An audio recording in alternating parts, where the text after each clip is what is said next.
Welcome into the Daily Reload. I'm Crash and you're busy, so let's go ahead and get into the shooter news. And just recently, Rainbow Six, going strong in Year 8, revealed the new content, some of the new content that's coming with the next season.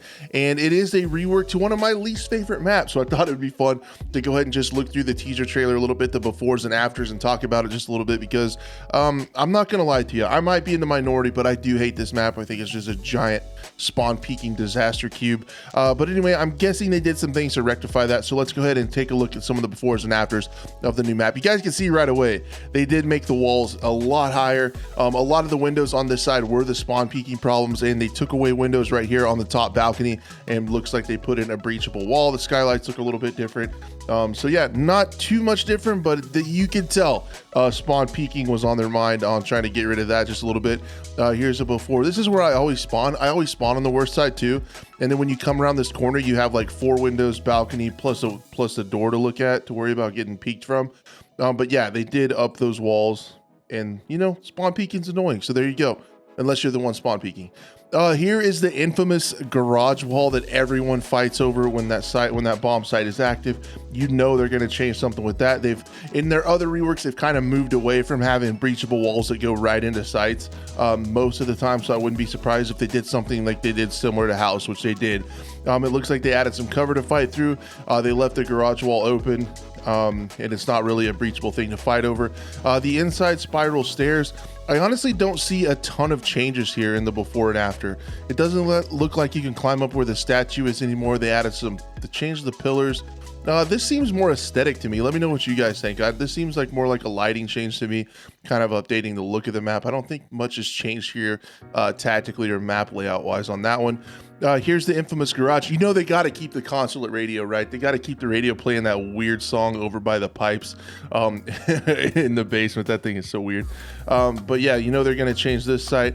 Again, I think this is looking from over your left shoulder here is where the garage door is partially open into the next breachable wall. So the garage looks like to be where it got the most changes, like a ton of changes.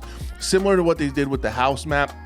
When they reworked that, they completely changed the garage, added more cover, changed how the walls are breachable. They give a little bit more of a cushion to the defending team rather than having all your eggs in that basket.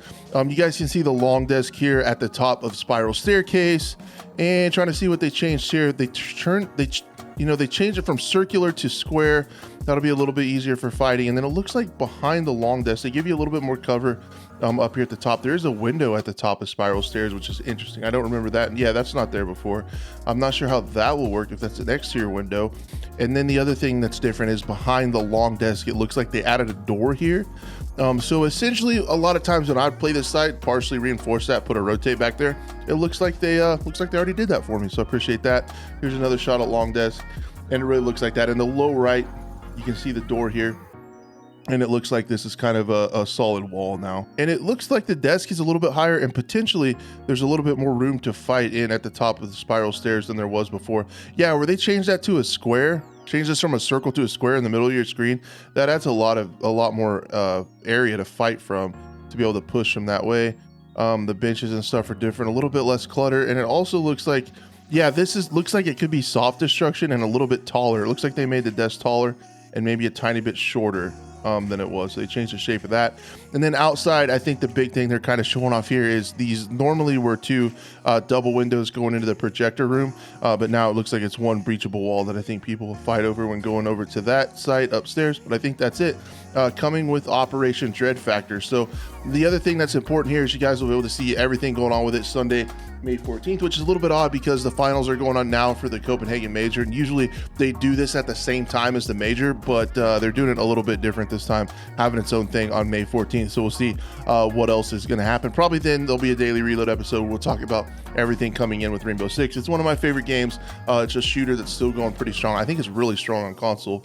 And yeah, that's all I had today. I wanted to go through that with you guys, take a look at that map and see if it can get off of one of my least favorite maps to one of my favorite maps. We'll see whenever we go ahead and play it. I hope you guys have had an awesome weekend. I can't wait to see you tomorrow on the podcast live tomorrow night around 5:30 Central Time, and we'll see you then. Thank you guys so much for watching.